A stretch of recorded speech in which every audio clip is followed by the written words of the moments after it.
Bonjour à tous. Il a effectué pratiquement toute sa carrière dans la banque, d'abord à la BFCE, puis au sein du groupe Caisse d'Épargne, dont il a notamment présidé les caisses d'Île-de-France et de la région Rhône-Alpes. Depuis 2012, il est le directeur général de la BRED, la plus importante des banques commerciales de BPCE. Bonjour Olivier Klein. Bonjour. Dans un contexte économique qui est toujours difficile, la plupart des banques ont annoncé des revenus de leur réseau d'agences bancaires en diminution. Ce n'est pas le cas de la BRED. Vous avez vu les revenus de votre réseau d'agences progresser de 5% en 2014. Qu'est-ce qui distingue votre entreprise des autres?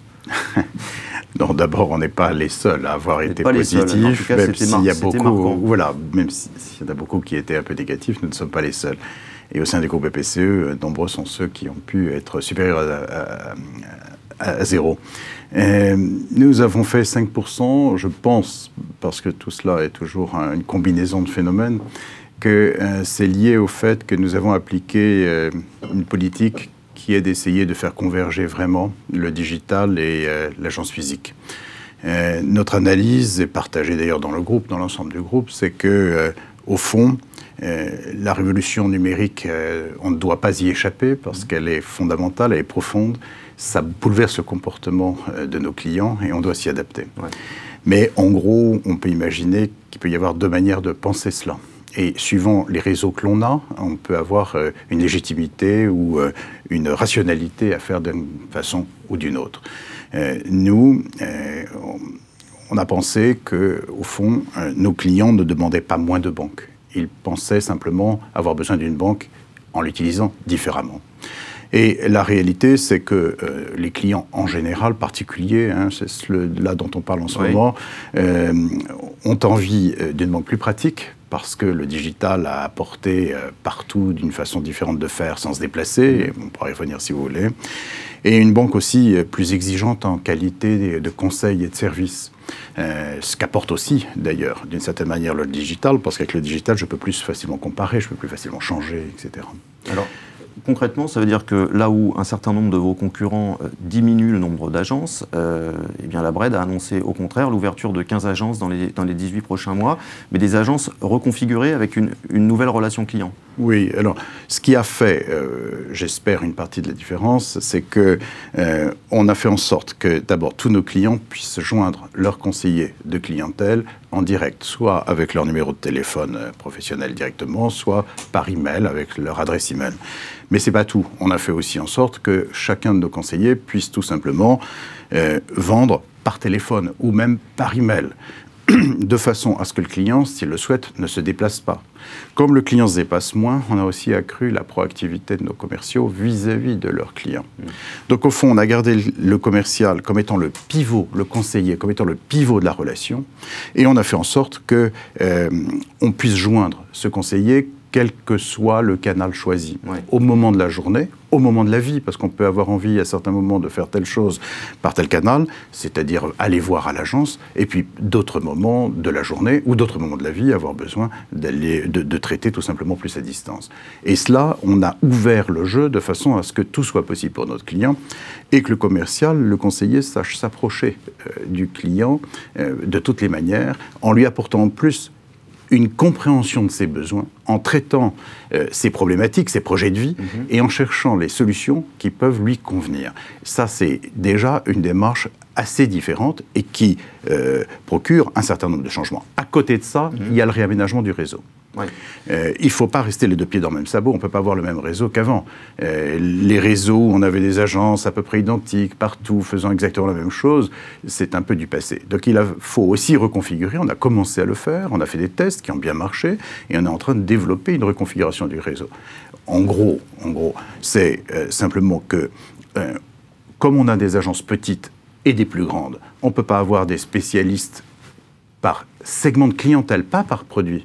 Les clients ne demandent pas des spécialistes produits, ils demandent des spécialistes pour eux-mêmes, qui les connaissent globalement.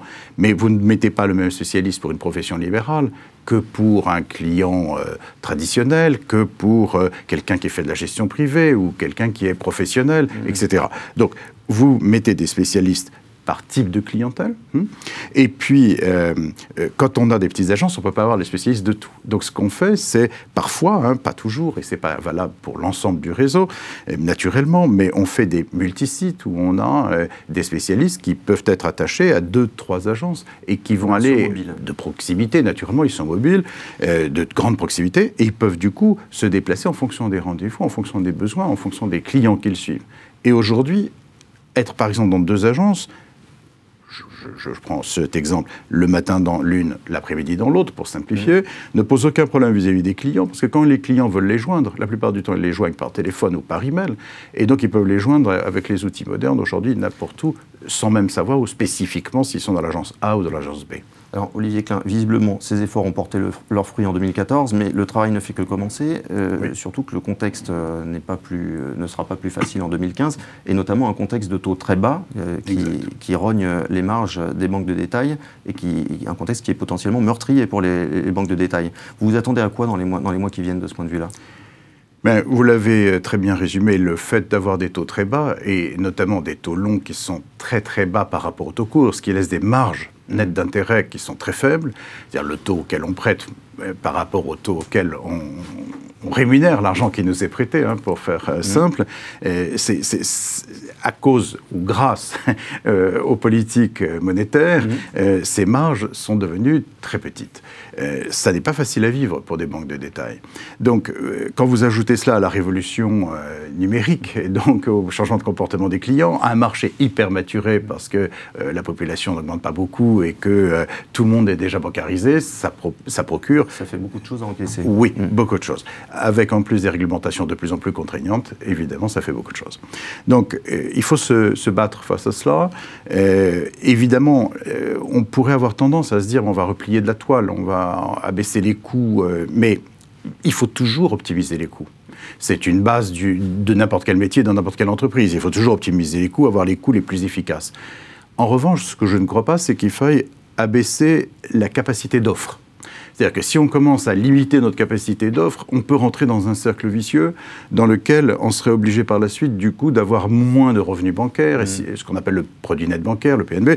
Et si on a moins de PNB, on va être obligé de refermer encore des coûts, etc. Donc, il me semble qu'il faut bien écouter les clients, qu'il faut trouver les bonnes stratégies et les bonnes réponses aux besoins des clients, ce qu'on essaie de faire. Il va falloir accroître naturellement cela. À la BRED, je ne peux pas parler pour toutes les banques, mais à la BRED, on a encore beaucoup de potentiel parce qu'on a encore des parts de marché à prendre, parce que même vis-à-vis de nos propres clients, on a des clients avec lesquels on n'a pas encore une relation suffisamment intense. Donc, on a pas mal de potentiel de développement interne ou externe. Et puis on a ce qu'on est en train de faire. C'est-à-dire que sans diminuer le nombre de personnes, on est en train de reconfigurer progressivement, doucement, avec beaucoup d'attention notre réseau, de façon à répondre à cela. Et je pense qu'en faisant ainsi, on a peut-être, mais ça sera à démontrer dans le temps, ça va dépendre aussi de l'évolution de la conjoncture et de beaucoup d'autres choses, mais on a peut-être une capacité à répondre à ces difficultés. Alors, on va voir si on y fait face durablement ou pas, mais on a encore du potentiel d'aménagement, de modification interne pour répondre à tout cela. Et puis, naturellement, le numérique nous apporte aussi autre chose. C'est une contrainte et une opportunité, le numérique dans le changement, comme tout changement. En même temps, ça peut nous apporter à nous aussi des capacités supplémentaires. Parce que si le client travaille de plus en plus sur une base numérique, tout en conservant son chargé de clientèle comme pivot, ça nous permet aussi de travailler nos dossiers de crédit, par exemple, ou d'épargne, de façon beaucoup plus numérisée. Et ceci peut nous économiser également de l'argent. Donc, nous aussi, on a des capacités d'utiliser le numérique, naturellement, ce ne sont pas que des contraintes, pour évidemment. être plus fort. Dans ce contexte compliqué, Olivier Klein, on entend toujours un certain nombre d'entrepreneurs, et je pense notamment aux chefs d'entreprise au niveau des PME, des ETI, des entrepreneurs qui disent que les banques rechignent à leur prêter, ne veulent plus prendre de risques. Est-ce que vous estimez ce procès justifié ? Écoutez, franchement, non. Alors, je sais bien que c'est toujours le débat. Il y a toujours des chefs d'entreprise qui trouvent qu'ils n'ont pas eu assez de crédit. Et puis, il y a beaucoup de banquiers qui disent « mais non, on est prêt à prêter ». Alors, je vais essayer d'objectiver un tout petit peu. D'abord, il y a des enquêtes qui sont faites par la Banque centrale européenne dans chaque pays. Et puis, il y a des enquêtes aussi de la Banque de France. Ces enquêtes montrent qu'on est au niveau d'octroi de crédit les plus élevés historiques. Et en réalité, nous sommes plutôt en train de chercher les bons projets. Et on a soif d'avoir plus de projets d'investissement dans nos entreprises, parce que sinon, nos encours de crédit baissent. Et des encours de crédit qui baissent pour une banque, c'est comme si vous faisiez baisser son chiffre d'affaires. Donc on n'a aucun intérêt à faire cela. Alors maintenant, évidemment, si la conjoncture est très dure, d'un autre côté, on évite de prêter à des gens ou à des entreprises qui peuvent être irrémédiablement compromises, naturellement. Et ça, c'est normal, puisqu'on prête l'épargne de nos clients, il faut leur rendre l'épargne. Donc on ne peut pas prêter en prenant des risques inconsidérés. Mais prendre des risques est notre métier. C'est ce que nous faisons, c'est la base de notre métier. Donc on prend des risques de crédit. Au passage, les banques populaires financent quand même 25% des créations d'entreprises en France. C'est gigantesque. Les créations d'entreprises, c'est quand même ce qu'il y a de plus risqué.